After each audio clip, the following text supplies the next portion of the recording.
The snow had come early that year in Hollow Creek. It lay in uneven sheets across the two-lane highway that led into town, muffling the world into an eerie, colorless hush. Streetlights flickered through the fog, and from a distance, Hollow Creek looked like a place lost in time. One gas station, a rusted diner, a row of shuttered stores, and the silent watch of pine trees, standing like grave markers at the edge of civilization. Sheriff Mark Ridley had seen dead bodies before. 20 years in law enforcement had hardened him against most sights. But when the call came in at 5:47 a.m., "Sheriff, you'll want to see this yourself." Something in Deputy Carter's voice made him drive faster than he should have on the icy road. The scene was behind an old farmhouse on the outskirts of town. Crows scattered as Ridley's headlights cut through the mist. Carter was standing by the fence, his breath visible in the cold, flashlight trembling slightly in his hand. "She's behind the barn," he said quietly. Ridley followed him through the snow. The air smelled of rust and pine sap. When the beam of his flashlight found the body, he froze. A young woman, maybe mid-20s, lay sprawled in the snow. Her skin was pale blue, lips frozen open in a soundless scream. What made Ridley's stomach twist wasn't the brutality. It was the arrangement. Her arms were crossed over her chest like she'd been placed there, carefully, reverently. And then there was the carving. Just below her collarbone, etched into her flesh, was a symbol. 3 intersecting circles, like some kind of pagan mark. Same as the others? Ridley asked quietly. Carter shook his head. "There are no others, Sheriff. Not like this." Ridley crouched down, brushing snow from the woman's hair. "Get Doc Myers to look at her. And call the lab in Billings. We'll need a full forensic sweep." As he stood, something caught his eye in the distance. A shape, barely visible through the fog, standing at the tree line, watching. "Hey!" Ridley shouted. The figure didn't move. Then, without a sound, it turned and vanished into the woods. The investigation began the way they all do in small towns, rumors spreading faster than evidence. By noon, half the town had already heard about the snow angel found behind the Miller farm. The other half was waiting for confirmation that the sheriff had found the Hollow Woman. That name came from an old legend, one whispered for generations by kids around campfires.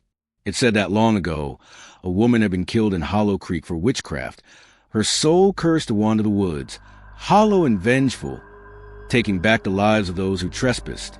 Ridley didn't believe in ghost stories, but he couldn't deny the unease that settled over him when he saw the symbol again, drawn in frost on his cruiser's windshield later that day. The victim, at the coroner's office. Dr. Myers pulled down his mask and exhaled. "She's been dead about 12 hours. No sexual assault, no major trauma except the chest wound. But get this, there's no sign of blood loss." Ridley frowned. "No blood loss." "None. Whoever did this drained her post-mortem. And see these cuts?" Myers pointed to her wrists. Clean incisions, surgical precision, like they knew what they were doing. "Jesus," Ridley muttered. "You saying this was ritual?" "I'm saying this was deliberate." He handed Ridley a small plastic bag. Inside was a tiny piece of folded parchment, found in the victim's mouth. Ridley unfolded it carefully. There, written in old-fashioned ink, was a single line. "The Hollow will feed again." Back at the station, Deputy Carter was typing up the report when Ridley walked in. The sheriff tossed the bag onto the desk. "Have Hank run the handwriting against every record we've got." Carter nodded. "We got an ID on the girl, Sheriff. Name's Lena Porter. Worked at the diner, lived out on Route 9. Ridley remembered her. A polite, quiet waitress with bright red hair. Parents? Mother passed. Father left town years ago. Nearest relatives an aunt down in Idaho. Ridley rubbed his temples. Anything unusual in her house? Carter hesitated. "You should see for yourself." The Porter house was small, half buried in snow, wallpaper peeling at the corners.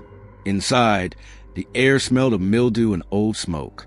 The living room looked normal enough, until Ridley opened the door to her bedroom. The walls were covered in drawings, dozens of them, all the same symbol.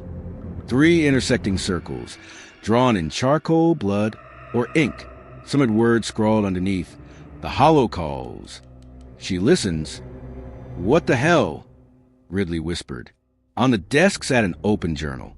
The last entry read, "They're here again. I hear them whispering at the window. She wants me to join her. She said the sheriff will understand." Ridley stared at the words until the room seemed to tilt around him. "Carter," he said softly, "bag everything. Every damn page." The second body. 2 nights later, another call came in. This time, the body was found by the riverbank. A man mid-30s, face pale as marble, same symbol carved into his chest. But something was different. He was wearing a police badge. Ridley's badge. Except his badge wasn't missing. "What kind of sick joke?" he started, but stopped when Carter lifted a folded parchment from the man's pocket. The hollow remembers its keeper. Ridley's stomach dropped. The past. That night, unable to sleep, Ridley poured himself a whiskey and pulled out an old file. The Hollow Creek disappearances, 1989 to 1991. 5 victims, all found in the woods, all with similar markings. He'd been a rookie deputy back then. The killer was never caught. The locals blamed the Hollow Woman. Ridley remembered standing by the old well as a kid, listening to his grandmother whisper, "She takes what belongs to her. If you hear her crying, it's already too late." He thought he'd forgotten that story. He hadn't. The call. At 2:13 a.m., the phone rang. "Sheriff." It was a woman's voice, trembling. "You need to come to the church. Please. It's happening again." The line went dead. Ridley grabbed his coat and drove through the fog, headlights cutting through the snow. The church stood on the hill, dark except for the faint glow of candles inside. When he pushed the doors open, the smell hit him first, wax, smoke, and something metallic. The pews were empty, but at the altar, a woman stood facing the crucifix, whispering. Her hair was wild, her hands stained red. "Ma'am," Ridley said softly. She turned. It was Lena Porter, alive. Her eyes were black pits, her lips moving soundlessly. Ridley froze. "What the—" Then she screamed, a sound that split the air like glass shattering. The candles blew out. When Ridley's flashlight came back on, she was gone. Only the symbol remained. The next morning, Hollow Creek felt like a body holding its breath. The diner that usually buzzed with gossip was silent. Curtains stayed drawn. Everyone knew about the new body by the river, even though the sheriff's office hadn't said a word. Sheriff Mark Ridley hadn't slept. He sat in his truck outside the station, watching his breath fog the windshield. The image of Lena Porter at the church, alive, whispering, kept looping in his head like a broken reel of film. Inside, Deputy Carter was hunched over his desk, eyes red, a styrofoam cup of cold coffee in his hands. "Sheriff," he said hoarsely, "you're not going to like this." He spread out crime scene photos. Lena's body in the snow, the man from the riverbank, and then another print, an older one, yellowed at the edges. Billings lab called. "The DNA came back," Carter said. "The first 2 victims, they're related." Ridley's eyebrows furrowed. "How close?" "Half-siblings. Same father." Ridley leaned over the desk. "Who's the father?" Carter flipped a file open, tapping a name highlighted in red ink. Charles Porter. The words hit like a punch. Ridley knew that name from the case files of the Hollow Creek disappearances back in '89. Charles Porter was a suspect who'd vanished before they could question him. His cabin had burned to the ground that winter. "Christ," Ridley muttered. "What if he's still alive?" Carter asked, "What if he's back?" Ridley shook his head slowly. "No one lives out there anymore." But the words felt hollow even as he said them. The cabin. The Porter property was a ghost of itself. A crumbling chimney, blackened beams, and snow-covered debris. The woods pressed in from all sides, heavy and silent.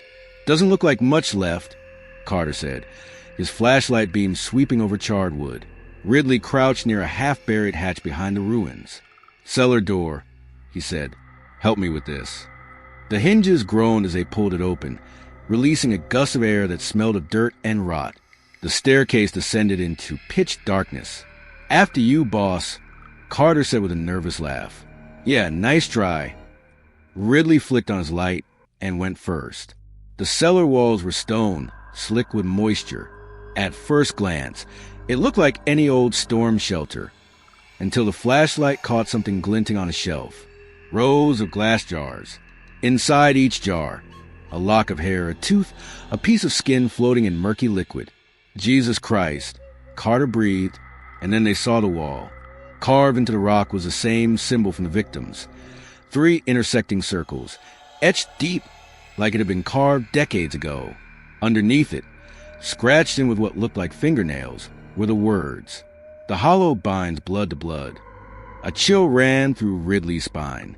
He turned slowly toward Carter. "Get photos. All of it. No one touches a thing." The old story. Back at the station, the sheriff called Dr. Myers, the coroner. "Doc, you ever hear of something called the Hollow before the town got its name?" Myers sighed on the other end. "Only stories. My grandmother used to talk about it. Said this valley was cursed before it was ever settled." "Cursed how?"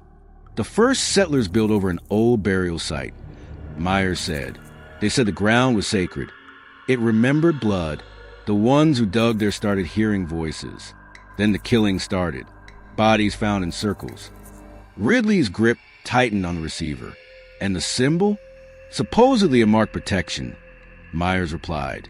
"The hollow took what was owed, unless someone gave it willingly." The line went quiet.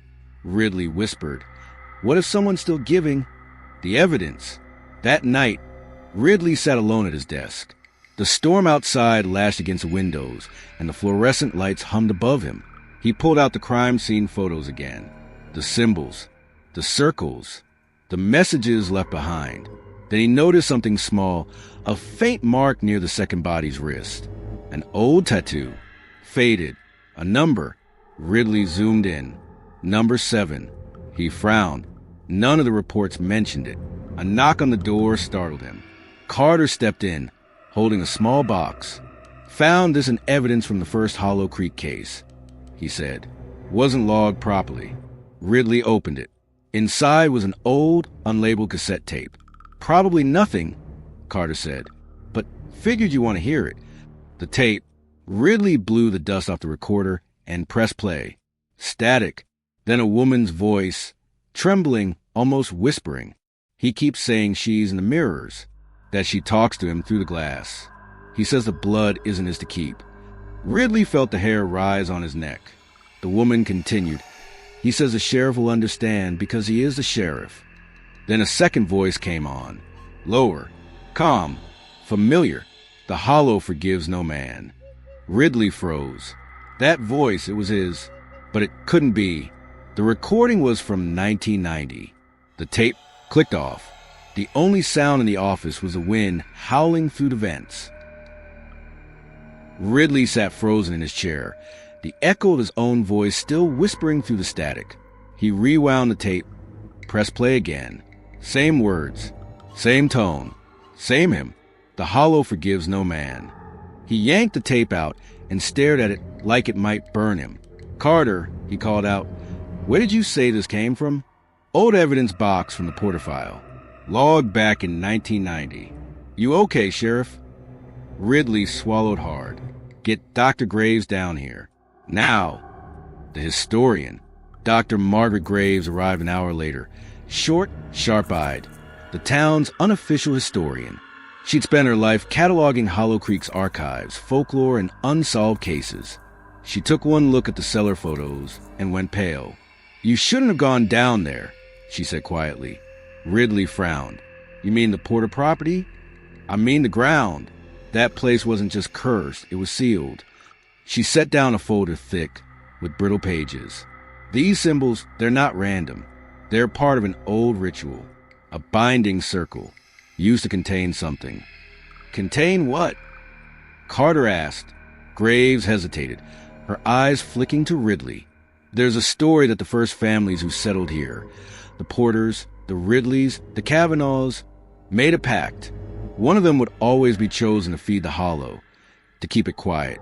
They thought if they offered blood from their own line, the rest of the town would stay safe." Ridley leaned back, his throat tight. "You're saying my family?" was one of the originals, she said softly. And according to the legend, it's your generation's turn. Carter laughed uneasily. You can't be serious. But the way Ridley's hands trembled said he wasn't sure anymore. The third victim. Snow had started falling again when the call came in. Another body. This time, near the old quarry road, a man strung up in a circle of salt, his face smeared with ash, his tongue missing. Carter gagged when they arrived. It's like a damn ritual. Ridley's flashlight swept the scene and froze on a pattern carved into the ice. The same 3 intersecting circles. Only this time, there was something new etched inside. RM. His initials. He turned away, heart pounding. The cold wasn't what made him shiver. What the hell is going on? Carter whispered. Ridley stared out at the trees. He thought he saw movement. A dark figure watching them from beyond the snow, its head slightly tilted, like studying him. When the light hit it, there was nothing there. The tapes multiply. Back at the station, Carter found 2 more tapes in the evidence box, each unlabeled. Ridley didn't want to listen, but he couldn't stop himself. Tape 2 began the same way. Static, then a woman's voice sobbing. He's seeing her again. The one in the mirror. She says he belongs to her now. Tape 3 was quieter, only breathing. Then, a whisper that made Ridley's blood turn to ice. The hollow remembers you, Mark. He slammed the recorder off. His reflection in the dark window stared back, but it wasn't quite right. The eyes were a second slower. The mouth smiled when it didn't. He stepped closer. The reflection leaned forward too, but its breath fogged the inside of the glass. He stumbled back, heart hammering. The secret room. At dawn, he went back to the porter cellar alone. The air felt heavier, charged, like the woods themselves were waiting. He found what he'd missed before, a wooden door built into far wall, covered by an old tarp. The hinges screamed as he opened it. Inside was a small room lit by a single hanging bulb, a table, a mirror, and on the wall, hundreds of Polaroids, each one showing the same man at different ages, different uniforms, different decades, always the same face. His face. One photo in particular caught his attention. Black and white, a sheriff's badge pinned to his chest. Caption underneath, written in fading ink, Sheriff Mark Ridley, 1962. He felt dizzy. His hand brushed the mirror. A whisper echoed behind him. Soft, almost tender. You've done this before. He spun around. Nothing. When he turned back, his reflection was smiling again. The breaking point. Ridley stumbled out into the snow, clutching the Polaroid. He called Carter on the radio. No answer. The static hissed like someone breathing on the line. Carter? Do you copy? A distorted voice came through instead. The hollow binds blood to blood. He dropped the radio. When he reached his truck, he saw tracks leading away from property. Deep footprints, like someone had dragged something heavy. He followed them into the woods until he found a clearing. There, in the center of a circle of stones, stood Carter. He was alive barely. His shirt was soaked in blood, eyes wide and unfocused. Sheriff, Carter gasped. She said you'd come. Ridley ran to him. Who? Who said that? Carter's trembling hand pointed toward the tree line. And then Ridley heard it, a soft melodic humming. From between the trees, a woman stepped out. Her eyes were black as oil, her smile too wide. Lena Porter. But Lena was dead. Hello again, Sheriff, she said sweetly. You brought the last offering. Ridley's breath caught. What are you? She tilted her head. You should know. You made me. The truth. She circled him slowly, her bare feet leaving no prints in the snow. You and your family have been feeding me for generations. You built this town on our graves and thought blood would buy you peace. She stopped inches from his face. But you broke the circle. You forgot the ritual. So now, her voice dropped to a whisper. The hollow takes what's owed. Ridley fired his gun. The bullet passed through her like smoke. She smiled. Still think you're real, Sheriff? He froze. What? You keep coming back here, every few decades, wearing the same face, saying the same words, playing the part of the man who forgot. She raised her hand, and the world seemed to twist. The loop, the snow stopped falling. The trees vanished. Ridley stood back in his office. The phone ringing. Carter burst through the door. "Sheriff, they found another body near the river." Ridley blinked. "What?" He looked down. Same badge. Same coffee stain. Same tape recorder on the desk. The phone still rang.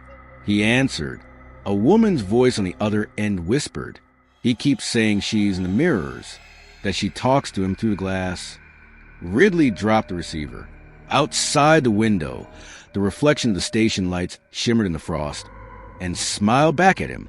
The snow outside the Hollow Creek Sheriff's office fell in perfect silence. Sheriff Mark Ridley sat behind his desk, coffee cooling in his hand, staring at the rotary phone that swayed on its cord. It had rung seconds ago. Now it was dead. He keeps saying she's in the mirrors. The whisper still echoed in his skull. The clock read 2:17 a.m., as always. He blinked, and for an instant another version of himself stood in the corner of the office, eyes faintly white. When he looked again, the corner was empty. He grabbed his coat and walked into the snow-choked street. Every porch light in town was out. Hollow Creek lay under fog, so thick it seemed to breathe. The mirror at the lake. He drove until the woods opened on Hollow Lake, the frozen mirror that had watched over the town since its founding. Tonight it glowed faintly from beneath, like moonlight trapped under glass. Out on the ice stood a woman, barefoot, smiling. "Lena," he breathed. Her reflection shimmered, but when she moved, the reflection didn't. "You're almost ready to remember," she said. "Remember what?" She pointed at his chest. "Who you really are." Shapes shifted under the ice. Dozens of bodies staring upward, mouths frozen in silent screams. One wore his badge. He staggered back as the surface groaned. Lena's image rippled into dozens of his own faces whispering in unison. The Hollow forgives no man. The ice cracked and the world went black. The hidden room. He woke on the office floor, shirt soaked with lake water. The phone was ringing again. "Sheriff," said a woman's voice. "This is Deputy Carter's wife. You need to come. He's in the basement." "Your husband's dead," Ridley whispered. "No, Sheriff. He just came home." The line went dead. He drove through the storm to Carter's house. One window glowed, the basement. He descended the creaking steps. A damp, metallic smell filled the air. Carter stood in a ring of candles, eyes rolled white, chanting in a language older than English. His skin had gone ashen. "Carter?" The deputy turned. His voice came doubled, like two people speaking through one mouth. "You forgot the oath, Sheriff." Ridley raised his gun. "What oath?" "To keep the Hollow fed." The blood oath. The candles flared. Shadows on walls stretched into human shapes. Priests, sheriffs, mayors, all wearing Ridley's face. "You've done this for generations," Carter hissed. "Every 30 years the town feed the Hollow. You choose who dies. That's why you always come back." "I'm not part of this." Carter smiled. "You are the circle, Mark. You just forgot." His body cracked, bones twisting until he became a column of black smoke with eyes like ice. Ridley fired. The bullets passed through harmlessly. The shadow lunged. Ridley crashed into a beam, and behind it, the wall split open, revealing a tunnel lit by a cold blue glow.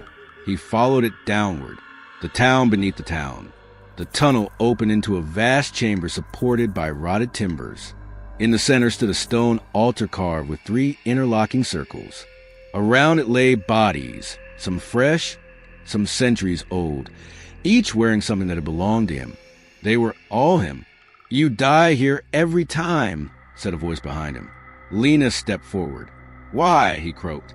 "Because you made the deal," she said. "Your ancestor promised blood for safety. You carry his face, his debt. Every generation, the Hollow collects." Ridley trembled. "Then take me." She smiled sadly. "It already has." The symbols blazed blue. The floor cracked open, and he fell screaming into... Ridley plunged through blackness until icy water slammed into him. He surfaced, choking, surrounded by pale shapes drifting in the dark. Faces. Dozens, hundreds. Eyes open, mouths forming silent prayers. The lake itself was a grave. He tried to swim, but the water thickened around him like tar. One corpse rolled toward him, his own face, gray and smiling. "Welcome home, Sheriff." He screamed. Water flooded his lungs, yet he didn't drown. The current dragged him backward, upward, through the ice, through the reflection, and he was staring out from inside the mirror. The mirror world. The office looked identical, only reversed. Street signs backward, the clock ticking counterclockwise. Outside, snow drifted upward. At the desk sat another Mark Ridley, sipping coffee. Alive, normal. Ridley pounded on the glass. "Get me out." The other Ridley looked up, smiled faintly, and lifted the phone. "Hollow Creek Sheriff's Office," he said in Ridley's own voice. "We've got another body near the river." The reflection's smile widened. "You never learn." Ridley beat his fist against the surface until his knuckles bled, but no sound escaped the glass. He watched himself walk out the door, another cycle beginning. The mirror rippled once and went still. Inside, Ridley's breath fogged the frozen pain. On the other side, the office lights dimmed, leaving him trapped in darkness lit only by his own reflection. 30 years later, the calendar read January 12, 2053. A new sheriff, also named Mark Ridley, the son of the last, sat at the same desk. Everyone in Hollow Creek knew the story. Every 30 years, the sheriff disappeared, same as the one before. The townsfolk called it the Hollow Curse. He flipped through an old photo of his father, identical down to the scar on his chin. Outside, the lake was frozen solid. The phone rang. "Sheriff, we found a body out by the lake. You might want to see this." He sighed, grabbed his hat, and left. Through the office window, the reflection watched him go. Inside the glass, the trapped Ridley smiled, eyes black as a lake, whispering to himself, "The hollow forgives no man." Epilogue, the ice breathes. Night settled over Hollow Lake. Wind screamed through the pines. Beneath the ice, something vast shifted. The frozen body stirred, lips moving in unison. Again, the lake cracked from shore to shore. A column of cold light rose through the fog, and for one heartbeat the town's windows glowed blue. Then silence. Beneath the ice, a pair of eyes opened. White, endless, familiar. They blinked once. The reflection smiled. The hollow remembers.